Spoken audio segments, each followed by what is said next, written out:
Ladies and gentlemen, hello and welcome once again to the second episode of Time Warp, the show where we take a wrestler, displace them from their time period, and see how they would do somewhere else along the wrestling timeline. My name is Paul Laporte. Joining me is my co-host for this episode, Daniel Peruzzi. Hey! And today we are going to be discussing a wrestler who's very near and dear to my good friend Mr. Peruzzi's heart. Not so much to mine, but I think it is going to be an interesting scenario as far as how this person would do, and the subject of today's episode is going to be The Miz. So, Awesome! Jesus Christ, here we go. I had to get it out of the way now. All right, so we're going to take The Miz, Fun editing that. Yeah, you were close. You hit the levels. I shouldn't have turned the gain up for this. Okay, so we're going to take The Miz, and I don't know if modern day Miz or Miz in his prime when he had the belts, anything in there. We'll just say Miz as a character, and we're going to discuss how the Miz would do in the Attitude Era. Now, Attitude Era is similar to this era. People don't even necessarily think it's like that far back as history, but it was over 20 years ago. It is a completely different feeling product. The Miz is somebody who is very charismatic, who is very good at talking on the microphone. And the Attitude Era would allow him to be a little bit more free with the things he can say and do. So how do we think The Miz would stack up in the Attitude Era? Now, of course, those are the pros. The cons, this is at a time where the absolute brightest stars that have ever existed in their company were all at their best virtually at the same time. And that's where my personal opinion is split, because I absolutely think that The Miz's character, his personality, and the character he portrays is a fit for that timeline. But he's also going against some of the greatest on the mic that WWE has ever seen. So does he blend in? Does he hold his own? Does he get stomped out? Now, here's the interesting thing about Miz. You say that his character translates well to that, but the thing is that the Miz's character is really kind of he is a product of social media, essentially. You know, like he came around in, I think it was the third season of Tough Enough. It was either the second or the third. It was right when social media was just starting to boom and get popular. And he is somebody that I really kind of associate with kind of the traditional quote-unquote millennial or what have you, as far as just being somebody who is looking to basically get his name out there on the internet, get mentioned, say and do things that get mentioned on Facebook, on Twitter, things like that. It's a little bit of a different environment back then. He was partially a product of that, but his personal success through real world and stuff was before the internet really was up and going, in at least anywhere close to what we know it, as it is now. So I feel like he already became a star through that, and I mean, a lot of people will say that wrestling is just another form of reality TV. And there are a lot of similarities. I'm not saying it's the same by any means, but there's a lot of similarities that can be drawn between the two styles of media. And that is true, but counterpoint to that is that the Attitude Era predates the boom popularity of reality television. Obviously, Real World was going back into, I think, 1990 or 89 is when it started. I forgot when Miz was on. I think it was 97. Mid-90s, I think. Yeah, so it was right around around the Attitude Era time, maybe a little bit before or during. So yeah, even if you don't consider him a product of social media, you consider him a product of reality television. This is kind of before reality television was a big thing. So I'm just kind of curious as to how his character would need to be adjusted to fit back then. I mean, don't forget too, Mike Mizanin became The Miz because of his own interest in wrestling and stuff like that. So there's already a disposition to enjoy the product. It's, I think it's safe to assume that he watched it back then, so he would understand what the product was. I mean, he modeled somewhat his persona on the Real World after it. So I think in terms of being a fit in that era, I think what he was trying to do and how he got popular was by being somebody that would have fit in that time frame. Yeah, and I do believe that The Miz would be able to fit. It's just a matter of how he would adjust from the Miz he is today. Like, what would be different about the Miz character to make him kind of fit more in that time period? Would he just need to be more kind of brash, cocky young guy? Or because obviously now he's kind of evolved into like this movie star thing because he's done different WWE films and things like that. He wouldn't have that. It's just a matter of I'm curious as to how you think he would adjust to being in that era. I think you'd have to be the brash, cocky young guy. Mm-hmm. Like, I don't think movie star appeal was a thing that really was on people's minds in the Attitude Era. Like, The Rock wasn't a star yet.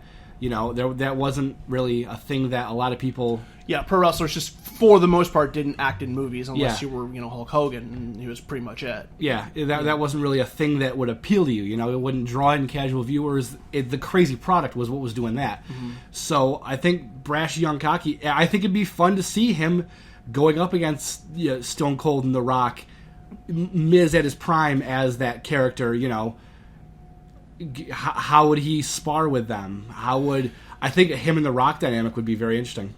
I agree. I don't know. I'm curious as to if he shows up, how quickly he climbs that ladder too. Because obviously he's not starting at that level. Yeah. He's gonna probably he doesn't get the Jericho treatment and start right up against obviously because he didn't have he didn't have a name. And the only reason that Jericho got the Jericho treatment is because Jericho made a name for himself in WCW. Yeah. If the Miz comes in just new and fresh, I think he gets to the mid card very quickly, the IC title level very quickly. But I'm curious as to how he stands up against guys. And that's the thing, too, is that The Miz, you mentioned The Miz and The Rock and how they'd spar back and forth. But the thing is that The Miz and The Rock are kind of pretty similar characters. So it's a question of, would there only be room enough for one?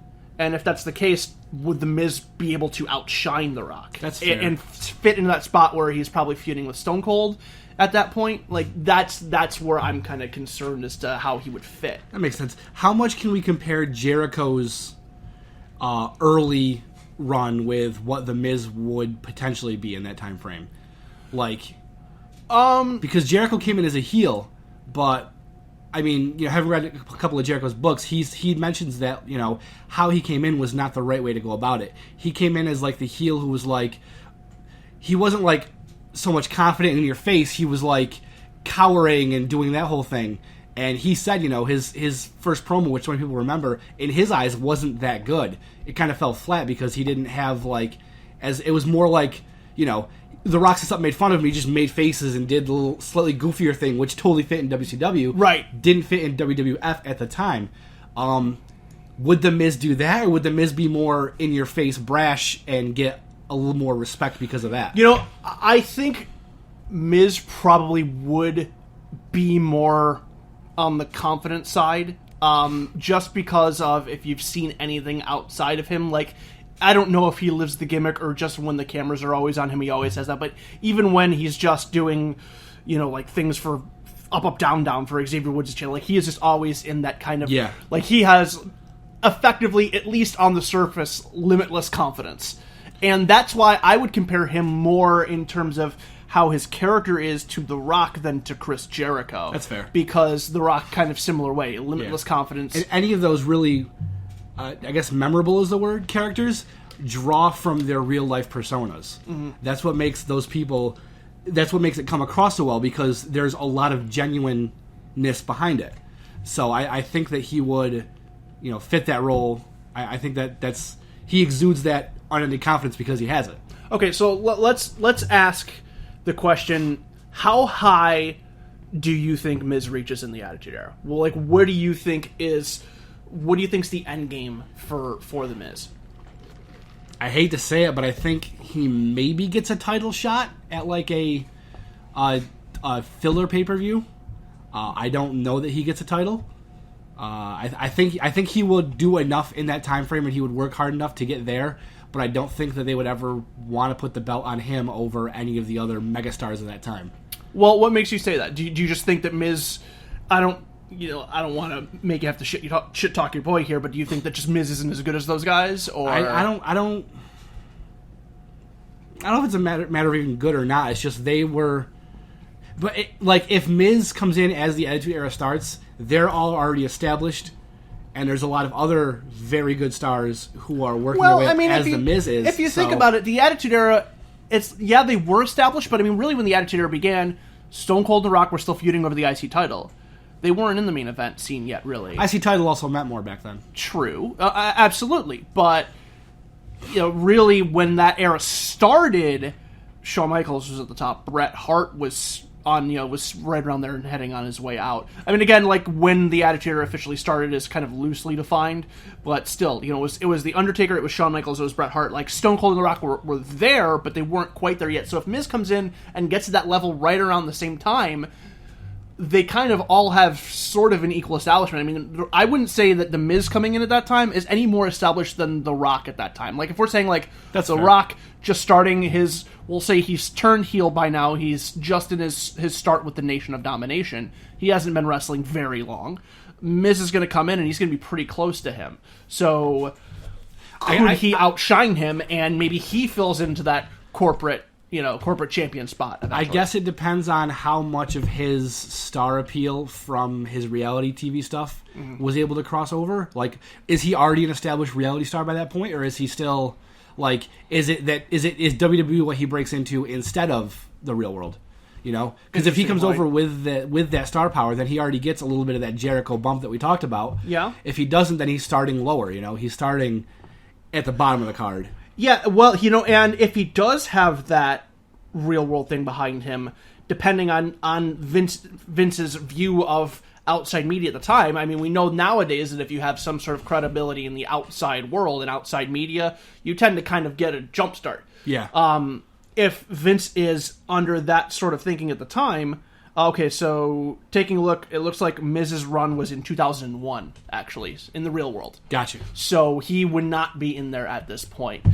He would just be coming in on his own charisma alone. So if that's the case, then yeah, he's kind of coming in, maybe probably now, because Rocky Maivia had the family history. Yeah. He's probably coming in underneath them. But I don't really think he's running that far to kind of catch up to that level if he's working his ass off, And Miz seems like a guy who is absolutely willing to put the effort in and work for it, like everybody. One thing he gets a little bit of a negative view is because he just got this because reality TV, blah blah blah. Like, yeah, he came in with this reality TV background, and that's kind of what got him the spot on Tough Enough and all that type of stuff. But he worked to earn that.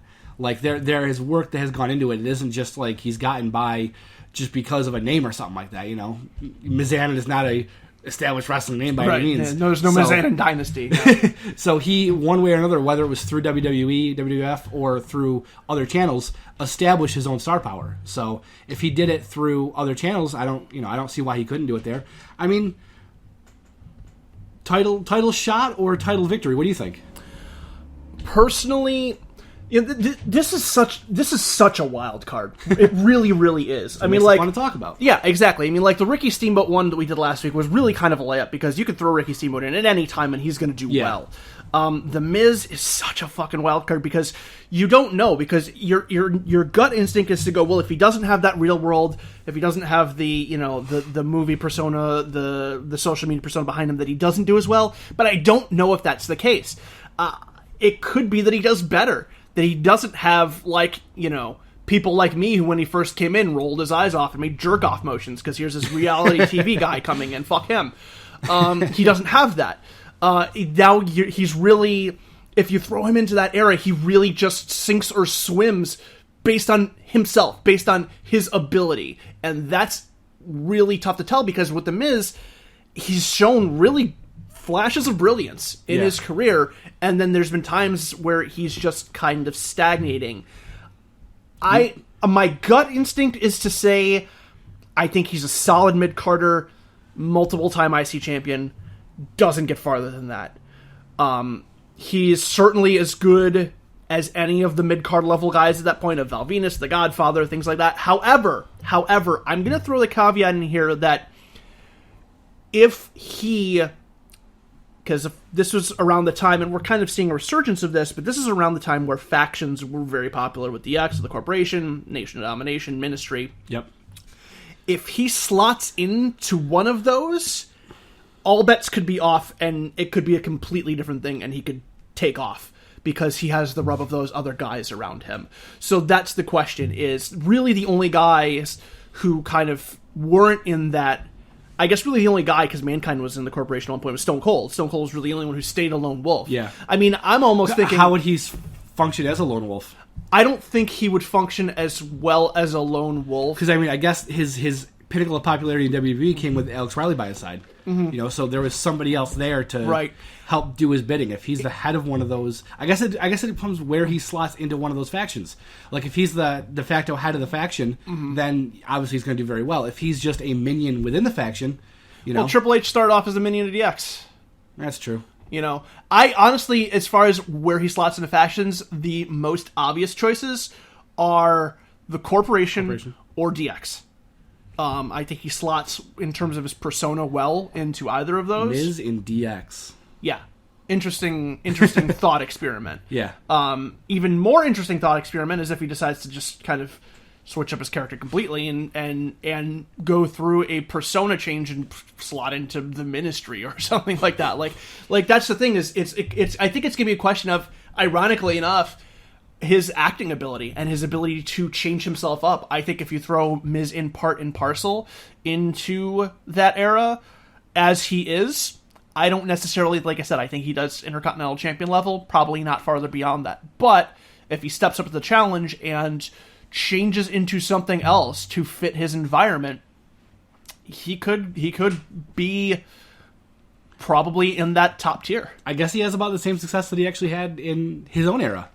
Yeah. Really, I mean, you know, multiple time IC champion and, you know, the title run, albeit unfortunately forgettable. Yeah. And the shenanigans at WrestleMania and all that stuff, but still a title run. No. Or, I guess we'll do one last devil's advocate before we wrap this up. Does he find a tag partner and slot into that incredibly hot tag title scene? You know, if he finds somebody who he can work with, and then get into, because the tag teams, you know, that was kind of at the hottest point it ever was with Edge and Christian and the Dudleys and the Hardys. I don't know that he mixes in with that style necessarily, because that was its own thing. True, I don't know if Miz has never thrown himself off ladders. Quite, like he'll do a lot of things. I don't know how much of To be fair, the Dudleys never took a lot of those bumps either. They were the ones giving them. Yeah, I mean, not the ones taking Bubba Ray them. went from the ladder through the 4 tables on the floor, and True. So I mean, they yeah, were usually the ones giving them, but they would still take the bump. I don't know how willing Miz would be to take the bump. So I think that might hold him back there. Maybe as like an answer to somebody else, like if he slots into one of the factions, maybe him and one of the faction members, and the faction working together kind of helps to, you know, slide their way into a title reign or two, you know. Miz and X-Pac as a tag team, something like that. You know, I mean, and that's kind of how he got his title reigns he has, you know. It's true. That's true. All right, well, that's going to wrap it up for this episode, ladies and gentlemen. We want to know what you think. How would The Miz do in the Attitude Era? And we'd also love to hear your suggestions for other wrestlers in other eras. Be sure to like, comment, and subscribe on this audio/video that you're listening to right now. Also, if you want to leave us any feedback, you can send us an email at changingthequestions@gmail.com. You can also send us a message on Twitter at changingtheqs, which is at changingtheqs. Also, be sure to head on over to our Facebook page. Like us there. We put up not only links to all of our episodes as they come up, but also lots of different random weird wrestling things we find across the internet. And tune in for our other shows, Changing the Questions on Tuesday and Thursday, and Booking a Better Wrestler on Wednesday and Friday. And Time Warp, of course, is going to be every Monday, so you're going to have every weekday anyways, at least filled up. And that's going to wrap it up for us, ladies and gentlemen. For Daniel Peruzzi, say goodbye. Awesome. Paul Laporte. See you soon. Bye-bye.